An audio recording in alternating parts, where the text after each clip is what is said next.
عید کے دوسرے دن جس گھر میں یہ دو صورتوں کی ایک تسبیح پڑھی جاتی ہے، اللہ تعالیٰ اس گھر والوں پر رحمت کی، دولت کی، رزق کی ایسی بارش برساتا ہے کہ پورا سال اس کے گھر میں نہ رزق کی کمی آتی ہے، نہ بیماریاں اس گھر میں داخل ہوتی ہیں، نہ پریشانیاں اس گھر میں آتی ہیں۔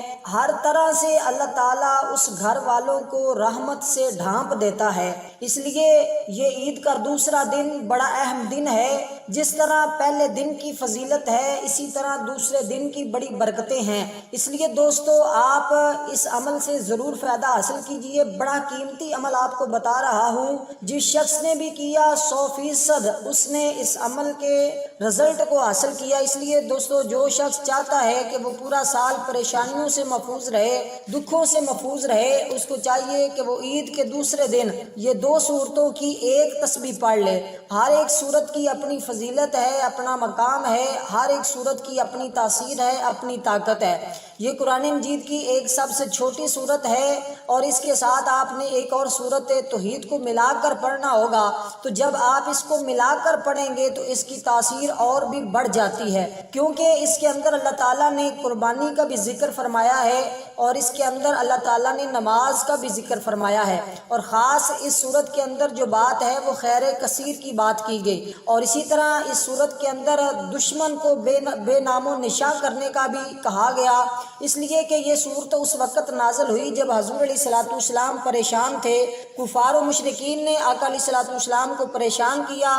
اللہ تعالیٰ نے حضور علیہ الصلوۃ والسلام کے خوش کرنے کے لیے، غم کو دور کرنے کے لیے، اس پریشانی کو دور کرنے کے لیے اللہ تعالیٰ نے اس صورت کا نزول فرمایا کہ بے شک ہم نے آپ کو جو کچھ عطا کیا ہے بے حساب عطا کیا ہے۔ آپ پر نماز پڑھا کریں، اپنے رب کے لیے قربانی دیں، اسی کی خاطر یقیناً آپ کا جو دشمن ہے وہی بے نام و نشان ہوگا کہ آپ کا دشمن آپ کا کچھ بھی نہیں بگاڑ سکے گا۔ اس لیے دوستو، جو شخص اس صورت کو پڑھے گا، ایک تو اللہ تعالیٰ اس کو خیر کثیر عطا فرما دے گا، دوسرا اللہ تعالیٰ اس کے دشمن کو بے نام و نشان، مطلب اس کے دشمن ہمیشہ زیر ہوگا اور وہ ہمیشہ اپنے دشمن پر غلبہ حاصل کرے گا۔ اللہ تعالیٰ اس کی پریشانیوں کو دور فرما دیتا ہے۔ اسی طرح حضرت انس بن مالک رضی اللہ تعالیٰ عنہ بیان فرماتے ہیں کہ رسول اللہ صلی اللہ علیہ وسلم ہلکی سی نیند کی اور پھر تبسم فرماتے ہوئے اپنا سر اٹھایا اور ارشاد فرمایا، ابھی مجھ پر ایک ایسی صورت نازل ہوئی ہے۔ آپ نے پھر مکمل اس صورت کی تلاوت فرمائی اور فرمایا کہ یہ ایک نہر ہے جو میرے رب نے جنت میں مجھے عطا فرمائی، اس میں خیر کثیر ہے، قیامت کے دن میری امت اس پر آئے گی اور اس سے سیراب ہوگی، اور اس کے برتن ستاروں کی تعداد کے برابر ہیں۔ ان میں سے ایک بندے کو کھینچ کر نکال لیا جائے گا تو میں کہوں گا میرے پروردگار یہ میری امت میں سے ہے، تو کہا جائے گا بلا شبہ آپ وہ نہیں جانتے جو کچھ اس نے آپ کے بعد کیا۔ الغرض پھر حضور علیہ الصلوۃ والسلام کا ایک فرمان سنیے اور اس کے اندر اس عمل کی طاقت اور تاثیر کو جانیے کہ حضور علیہ الصلوۃ والسلام نے فرمایا میں جنت میں داخل ہوا تو اچانک میں ایک ایسی نہر پر پہنچا جس کے دونوں کناروں پر موتیوں کے خیمے تھے، تو میں نے اپنا ہاتھ وہاں تک مارا جہاں پانی چل رہا تھا، تو وہ انتہائی خوبصورت کستوری تھی۔ میں نے پوچھا جبریل یہ کیا ہے؟ تو اس نے کہا یہ وہ کوثر ہے جو اللہ تعالیٰ نے آپ کو عطا فرمایا۔ تو الغرض آپ نے اس عمل کو، ان صورتوں کو کس ترتیب کے مطابق پڑھنا ہے یہ ذرا سمجھنے والی بات ہے۔ میں نے فضیلت آپ کو بتا دی کہ غموں کو، پریشانیوں کو دور کرتا ہے، رزق کی بارش ہوتی ہے، اور پورا سال انشاءاللہ رزق ختم نہیں ہوگا، اور سال میں یہ ایک بار موقع ملتا ہے، آپ اس موقع سے ضرور فائدہ حاصل کیجئے گا۔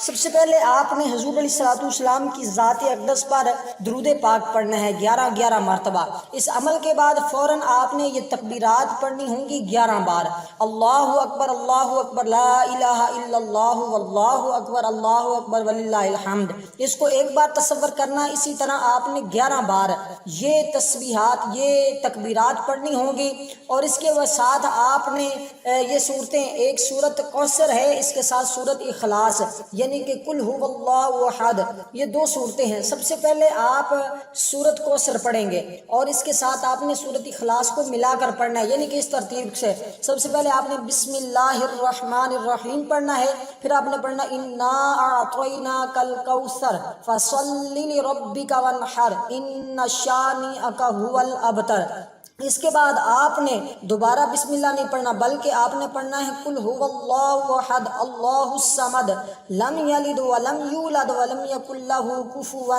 احد۔ اسی ترتیب کے مطابق آپ نے سے پہلے یہ سورت پڑھی، اس کے بعد سورت اخلاص پڑھیں گے، اسی ترتیب سے آپ نے ایک تسبیح 101 بار یہ پڑھنا ہوگا۔ اس کے بعد جو سمجھنے والی بات ہے وہ یہ کہ آپ نے اس کے درمیان اپنے سامنے ایک کاغذ پر لکھ کر رکھ لینا ہے کہ اللہ تعالیٰ کی بارگاہ میں مجھے یہ پریشانی ہے، باری تعالیٰ اس عمل کی برکت سے وہ ہمیشہ کے لیے پورے سال کے لیے دور فرما دے، اور یہ میرے سال جو آنے والی مشکلات ہیں، جو مصیبتیں ہیں، ان کو دور فرما دے۔ یہ الفاظ آپ نے اس کے علاوہ جو آپ کی حاجت ہو، قرضے کا کوئی مسئلہ ہے، اولاد کا کوئی مسئلہ ہے، کوئی بھی کوئی پریشانی ہے، آپ نے اس کو سامنے کاغذ پر لکھ کر رکھ لینا ہے۔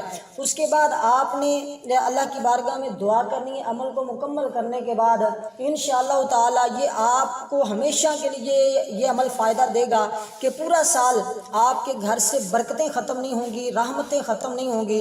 اور جو سب سے بڑی اور اہم بات جو آپ کو بتانے لگا ہوں وہ یہ کہ اس عمل کی اجازت کے لیے آپ نے کیا کرنا ہے کہ آپ اس عمل کی اجازت کے لیے 10 روپے کسی بھی مسجد کے اندر آپ نے بھیج دینے ہیں، اور اس عمل کی انشاءاللہ تعالی آپ کو اجازت ہوگی 10 روپے۔ اس سے جتنے کوئی زیادہ چاہتا ہے وہ اللہ کے گھر کی خدمت کرے اس نیت کے ساتھ کہ اللہ تعالیٰ میری پریشانیوں کو دور فرما دے۔